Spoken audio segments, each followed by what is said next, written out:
Man, I can clap all day, but I tried to get my thoughts right away, because this movie, Star Wars, The Force Awakens, which actually I saw it yesterday, which in my country was, the first day of Star Wars, The Force Awakens, the premiere day and everything, and it was a lot of people, which in my country actually I was really surprised. It was a lot of people, and I watched it, in extreme 3D. I enjoyed it, and J.J. Abrams, he done it again. He done it again. Every single movie that J.J. Abrams, is having under his tutelage, or so say, he's in charge of that movie, he always give out everything what every single fan wants. Which, in short terms, also say, let me rephrase that. Every single movie that he's directing, he gives exactly what fans want. Exactly that feeling of a great movie. And that is the same thing when he did with Star Wars, The Force Awakens. Man, so much twists, the plot, the attacks, the TIE fighters, the X-Wing, Kylo Ren, the lightsaber duels, the ending. I mean, it's really beautiful. Some things in this movie, actually there is one scene that makes your mind, just blow out. Some of them makes you cry. Some of them makes you, just shocked most of the time. And spoiler alert, okay? So I wanted to make the review yesterday, but I wanted, as the first day, almost everywhere, I wanted, that a lot of people can see it and everything, so at least a lot of them, they can see what's going on. And for the ones who didn't watch Star Wars The Force Awakens, I order you right now, leave my video, because I'm going to talk a lot of spoilers in this movie. A lot of spoilers. So, in a short words, you have been warned. Okay? The first thing I wish to say is that John Boyega, the one who played Finn, the first black guy in the leading role, which I know a lot of people will say, it's not a big deal, it's a catastrophe, it's like that, blah, blah, blah, blah, blah. For me, I respect that. And John Boyega did a great job in this movie, and his role was very twisted, about his personality. He's doing, he began being the stormtrooper, and then he finds the reality of seeing what the First Order is actually doing and everything, and then he turned, with the good guys and everything, became one member of the Resistance. And then, and then also down in the beginning he was seen as a leading role, and then, you have the girl Finn, who began in the movie like a scavenger. She took the mantle of the entire movie. She took the main key, being the main. She took the main position in the movie. At the beginning, when I first saw the movie, I thought like, that Finn is gonna be the one, connected with the Force. But actually, in this movie, it appears like Rey is the one who is connected with the Force. And in this movie, you have the beginning of a new generation, and also we have all the old faces back. Princess, or should I say General Leia, Han Solo, Chewbacca, Luke Skywalker. Well, yeah, those four. This old legendary team, we had them back. We had them back. And also we have, the new characters like, Finn, ex-Stormtrooper, Rey, Poe Dameron, Kylo Ren, Captain Phasma, General Hux, and of course, Supreme Leader Snoke, which I have a lot of things to talk about. The Supreme Leader Snoke. Which in this movie, in this movie here, I'm surprised, but we'll go to that after, at the end. So, the entire movie was great. You can't, and a lot of things, you can make think that you're gonna have some scene that you're gonna be bored and everything, but no. The entire time you watch this movie, you get, the excitement and the twists, the turns, and the action, the siege, and the explosion, the fighting. You have everything. You have everything from the TIE fighters to the Jedi and everything. It's really great, a great movie. And J.J. Abrams, like I said before, he did a marvelous job. And when we talk about the CGI, the CGI in this movie, from my opinion, it was only 10% of it. Other things were real, like the creatures that were not, robotic dolls, which I find really, extraordinary, because it turns me back, like in the old days of the original Star Wars movies. It was really great. J.J. Abrams give us, in this movie, he give away all the things we wanted to see in this movie, all the things, and I'm grateful to him. The lightsaber fight, well, not the kind of lightsaber fight I used to, like in the originals, and the prequels, when you have few moves and everything, jumping, acrobatic and everything. No, it was just a normal, general lightsaber fight between Rey, Finn, and Kylo Ren. Which actually also, when you see, their lightsaber fight, at the end of the movie, you see, when they strike with each other's lightsabers, you see all the fumes that came out and the strike between them, it's so real, and the way how I wanted to see. And especially Adam Driver, who played Kylo Ren, he did an excellent job. Even at the beginning, you may also see him as as some kind of with the face, because a lot of people will think he's at least gonna have these burning eyes like a normal Sith Lord's have. But in this movie, it proves you sees him not as a Sith Lord or an agent of the dark side, but as a dark Jedi. Because not only in this movie we have him, his powers, abilities, and everything, but also we have a little bit of his flashback explained, which in fact in the past he was a Jedi when Luke Skywalker, tried to train this new generation of the Jedi, and then after Snoke took him under his side, he killed them all and became a member of the dark side of the Force. And the beginning, in some scenes, Kylo Ren was really badass. In the moves, the personality, the reasoning and everything. But at some point, he looked more to me like a pussy when we talk about Kylo Ren, because all across the movie, you can actually see that he is not technically entirely completely trained in the way of the dark side. For me, he's only at the 50% of it, because he still have this balance, this fight between good and evil. He doesn't know what's right or wrong.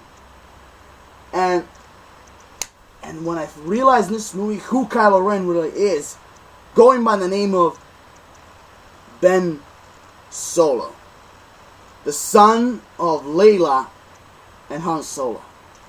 Now that was a surprise. The movie and the way how it was posted, he gave all this information when we need to know about the characters and everything. He gave us right away, at the beginning, just to get all of us prepared, what's coming after and everything. And it was really surprising and shocked at the same time.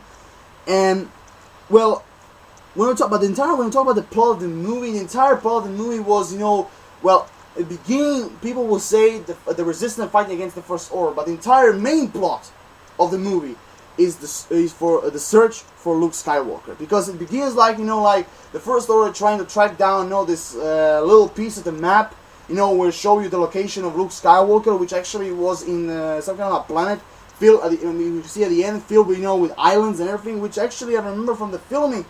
they were those I remember those islands. Those islands for one is the one who had this, I believe, 1,000 steps. There is in Ireland, and actually that was one of the places that they filmed it. They filmed the movie, and I mean, a lot of people maybe will be can be disappointed from beginning with Luke Skywalker, because they thought like he's gonna appear in all the movie. The entire movie, like he's going to be the main characters and everything. Well, you guessed wrong, because Luke Skywalker, there's a reason, and now I understand why Abrams said, it's a surprise, and you're gonna, understand it when the movie's coming out. Now I see it, because that's the explanation why he was in the trailers. For example, why he wasn't in the trailers or in the posters, because he was, kept away from the movie until the end. Because after all these 30 years, because beginning he explained like the Star Wars, the credits when he explained like after 30 years and after the Battle of Endor, there remain Luke Skywalker and I went to exile, nobody knows where he was and everything, and and you don't find Luke Skywalker until the end, when Rey just come the top of the the top of the hill where he's on the top, just watching the seas and the water and everything, and then and the awesomeness, like most people in the way how Luke Skywalker, was, from behind, with his cloak and everything, you could, it remind you a lot, in the way how the Sith Lords are, and in the way how he turned back, and removed the cloak and look into Rey's eyes, and Rey had just given the lightsaber, of his father, and also that belonged to him before he, modified the lightsaber, with the green light and everything, and it was really awesome, and it was really cool to see his robotic hand, that he still had, because I thought like at the beginning he was gonna have like this normal like human type cybernetic hand, with a glow on it, like he did, in the Return of the Jedi, but it appears like J.J. Abrams and the others want to keep like in the old tradition way, like in the same way like Anakin Skywalker in the prequel had it. And that was actually the entire ending of the movie, and it was really awesome, because, and also I somehow, like Darth Sidious will say, I foreseen that and Luke Skywalker is not gonna appear in the movie, but only at the end, because after you realize that it's the search for Luke Skywalker, somehow you get the idea that he's gonna appear at the end of the movie, because he's one of the main and key roles, when we talk about the Force and everything. But also, okay, let's move on. So also, we have a new Death Star in this movie, and actually is much more. And everyone knows that the Death Star one was like this, and the other one was actually called the Starkiller Headquarters, which I think they took the name from the Force Unleashed, the character from the Force Unleashed. I mean, I don't know. So it is the size of a big planet, because everybody knows that the Death Star is like this one when we talk about the planet size, is like this, and the Starkiller was like this, much more bigger, and the Death Star had like this, originally like laser cannon, green laser cannon that can destroy the entire planet, one planet, but this one, that is generating from the that is built this headquarters built up inside of the planet, and sucking up the energy of the sun, and creating some kind of a big laser cannon which can destroy multiple planets at the same time. I mean, wow.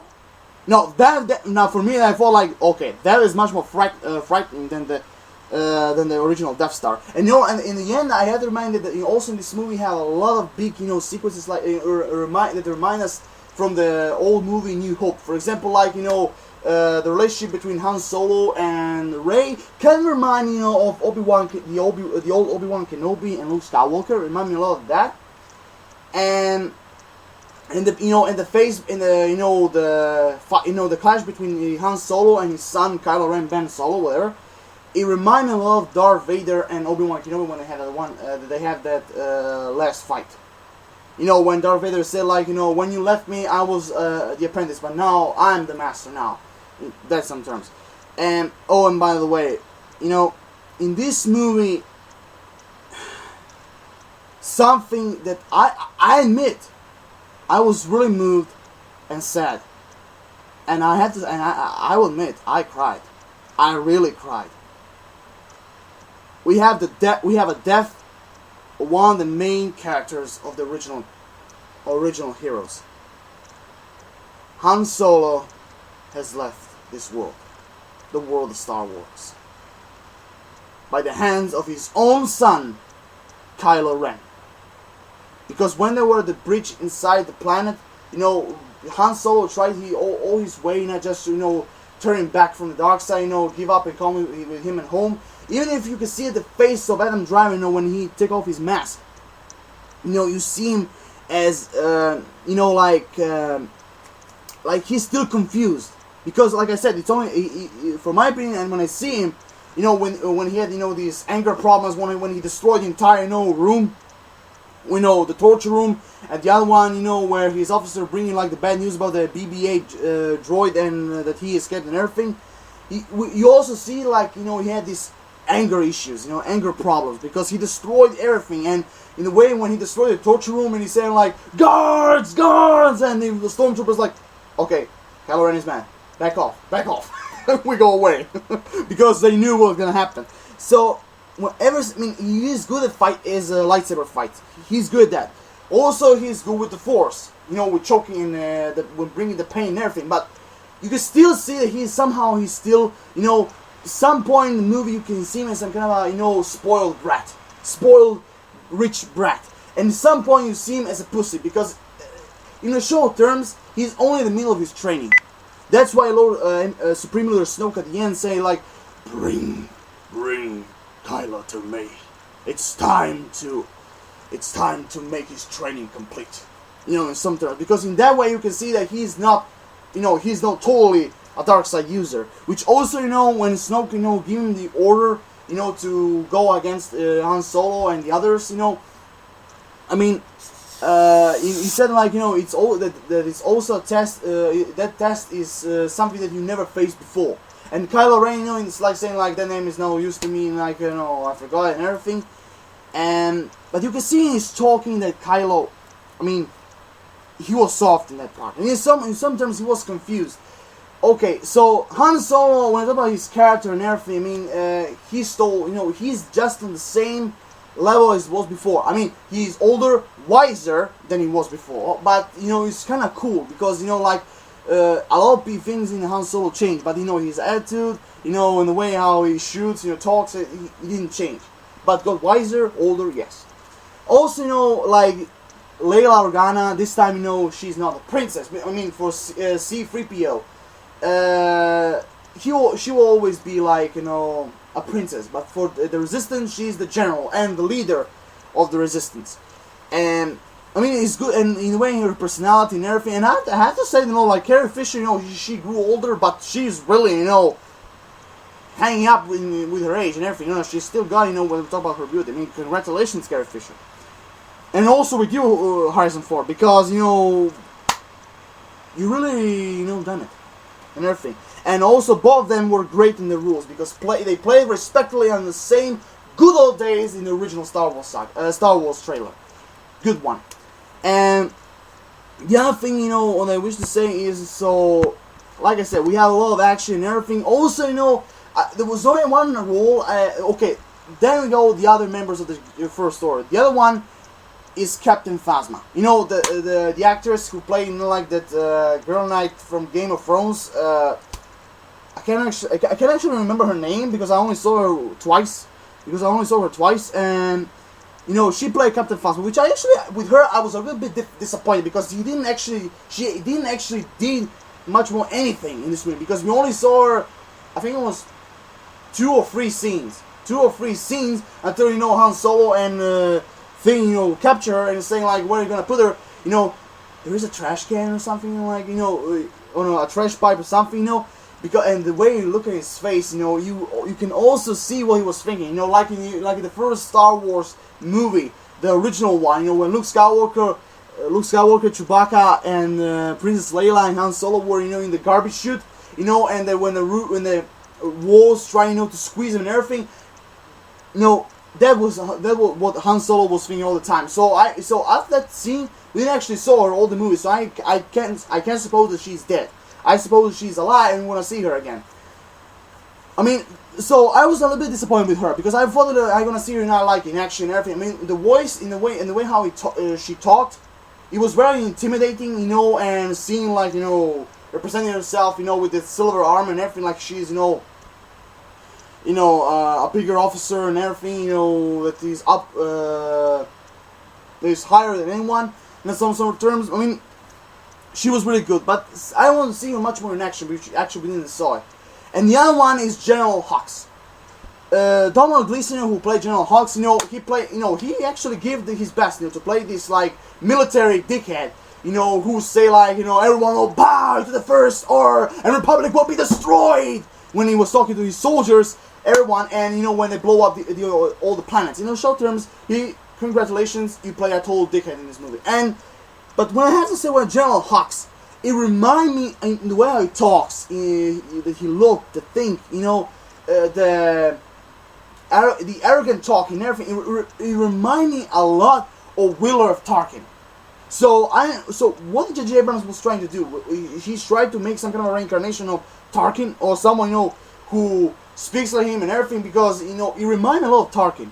It really does. Remind me a lot of Tarkin. In the way how he talked, he looks up and everything, thinking military like, that military forces are much better than the Force and everything. I mean, Gleason did an excellent job playing General Hux, but like I said again, remind me a lot of Tarkin, which actually was pretty good. So maybe General Hux is maybe an admirer of Tarkin. I don't know. I mean, I don't know, because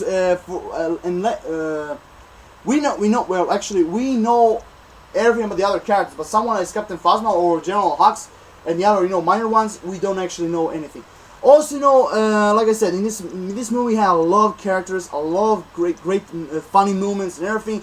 And BB-8, this droid, I mean, he warms my heart. He's so cute in the way in the way how he walks, looking like some kind of a basketball, and the head, he's so cute, and he was always in every single scene. He was always in one of the main plots of the movie, and everyone can join seeing him. And I especially like the scene, when he helped John Boyega, trying, to help himself out, because, like at the beginning he said like he's from the Resistance and everything, and he said to the BB-8 like, give it the location of the Resistance and everything, like, please help me out. And of course, the droid helped her out, and of course, like, John Boyega like, okay, thank you. And him and BB-8 do the same thing, like that, but only like it looks like some kind of firelighter. I mean, that was really funny and great. I mean, really funny and great. Everyone should enjoy that. And also, don't forget, Paul Dimron, played by Oscar Isaac, the one who's gonna play Apocalypse in X-Men Apocalypse. Well done. I mean, I really liked this guy. I mean, I really like also his character. Like you present like he's the best pilot. And the friendship they created between Finn and him, and when Finn tried to, help him to get out and everything, girls like, we're gonna do it. I really like his character, and which also he is one of the main ones, in Star Wars: The Force Awakens movie. And I really want exactly the same thing what he did in this movie. I want to see the other two in the trilogy, because I really like Paul Dimron, his character. And if anyone gives me the list of top 10 most greatest Star Wars characters of all time, Paul Dimron will be one of my top 5. It really does, because I really like the character. I mean, his personality, his action, him as a pilot and everything. I mean, I really liked him. Also, we have a lot of cameos here, like for example, like the 1,000-year-old pirate girl. She's played by a younger actress, very actress who is like beautiful, young, and everything. Seeing her playing this 1,000-year-old pirate, and they're like having this strange goggles, and like she said, I'm 1,000 years old. I saw everything. I saw like the rebuild of the Sith, the Empire, and the First Order. I know everything. I mean, she was really and she's small, but she's really enjoyable, to see her, as a character and everything. And it's and also to like her. I mean, I really like her character. I mean, it was really also kind of funny to see this young actress playing this old 1,000-year-old pirate. Like I said, it was actually kind of cool. And also, like that. Okay, Chewbacca was also the same. And the most impressive thing what I saw about Chewbacca, what I really enjoyed, is, when, unfortunately, Kylo Ren killed, Han Solo, his own father, you know, when he saw him, you know, dead, he just, you know, he just get crazy, you know, he just simply, you know, get crazy, you know, like after all these years, because Han Solo and him were friends for many years, and seeing him getting that rage, and you know, like, you know, first he shot Kylo Ren, and then in the leg, and then you know, she just goes straight out, and okay, I'll if I go down, Kylo Ren will go down with me, you know, and he detonates, you know, the bombs. I mean, well, when we talk about the X-Wing against the TIE Fighters, I mean, we saw a lot of their fights, not in space, but actually in the planet. And I really liked, you know, that, you know, and like I said, when we talk about CGI, 10% was in this movie. The other one was really real. I mean, the explosion, the attacks, the creatures, you know, the dolls, the robotic dolls and everything. I mean, it was really, really great. And seeing also the Millennium Falcon back in action, you know, and the Stormtroopers and everything, I mean, it was really, really, really great. I mean, I really enjoyed the movie, and anyone who didn't watch it, when you want to watch it, you're going to enjoy it too. And because, for my opinion, Star Wars The Force Awakens is one of the greatest finale for this year, and it's enjoyable, really quite enjoyable. I mean, I liked the entire movie. The only sad thing, well, for me was really sad, is the death of Han Solo. It really does. I mean, I know that at some point, maybe J.J. Abrams wanting now, like, Han Solo to go out, you know, with a big bang, you know, like with style and everything, and the music, and you know, when you look at his son's face, it appears like he tried to clean his tear that was the Kylo Ren had before on his chin, and it's like seeing his son one last time, and the music, like they creating the dramatic scene, was really great, and I quite really enjoyed it. And then after the end, he followed the Jedi. And then, there you have one last thing. I know a lot of people will be a lot surprised and disappointed about their theories that Snoke is Darth Plagueis. But actually, because in this movie we have 4 scenes of Supreme Leader Snoke. Because at the beginning I thought when Snoke is gonna appear, he's gonna like be, you know, like mental, you know, in the shadows or something. You know, like you can't see his voice. You can see him, you can hear him, but you can't see him how he looks like. I mean, in fact, it was the other way around. You see him how he looks like, and on the hologram you see like he's a guy who is 30 feet tall. You know, but I think that actually that was the hologram, because I don't think like this Snoke guy is really that big. We actually, when you see his face, you know, you can see like he's really like skinny, deformed, you know, have this kind of big scar on his head and everything. I mean, you can see him, you know, as a character, you know, like he's really intimidating and powerful and everything. And I know a lot of people were going to be disappointed, like, you know, if that this is not Darth Plagueis. But maybe when we talk about his book, maybe Darth Plagueis, you know, but there's a lot of theories. But I'll also make another, you know, discussion about Supreme Leader Snoke, what I think it is, you know, about him and everything. Because for now, Andy Serkis, J.J. Abrams have to explain, he's a very mysterious character, you know, who anyone doesn't know anything. So for now, we only see him as a hologram. And also, when you talk about holograms, you can also see that they're really, you know, after these 30 years, the technology of the holograms really, you know, like grew better. Because everyone knows when you talk about the holograms, they were all like blue, you know, with all the holograms. But here, you know, they were a lot more evolved and everything. And I mean, Supreme Leader Snoke, like I said, Andy Serkis did a really great, excellent job, like all the other actors in this movie. And, you know, his voice very intimidating. I also like the design of Supreme Leader Snoke, which I was a little bit disappointed if he's not Darth Plagueis. But for now, I still think it's him. So, like I said, the entire movie was great. The plot was magnificent. Oh, you have this action, the funny, the dramatic scenes. And then at the end, when you see Luke Skywalker, I mean, it was really, really great. And I can't wait for the other 2 movies. So I'll give this movie a 10 out of 10. A great plus. I really enjoy it, and this movie deserves to be one of the greatest movies in 2015 and also in all time. If Spielberg and George Lucas like it, then also you can see there's one of the big first steps of approval that this movie is good. So here I'm done. Rate the video, comment, subscribe. Give us the example what you personally think about this movie. If you really watch it, do you enjoy it? Do you like the characters? Do you like the acting? Do you like all the new characters? Do you like the design of Supreme Leader Snoke? Do you like, you know, Luke Skywalker, you know, just being at the end and everything? Drop a like, I appreciate that. Peace, everyone. Have an awesome rest of the day. And may the Force be with you. And see you next time, Star Wars fans all around the world.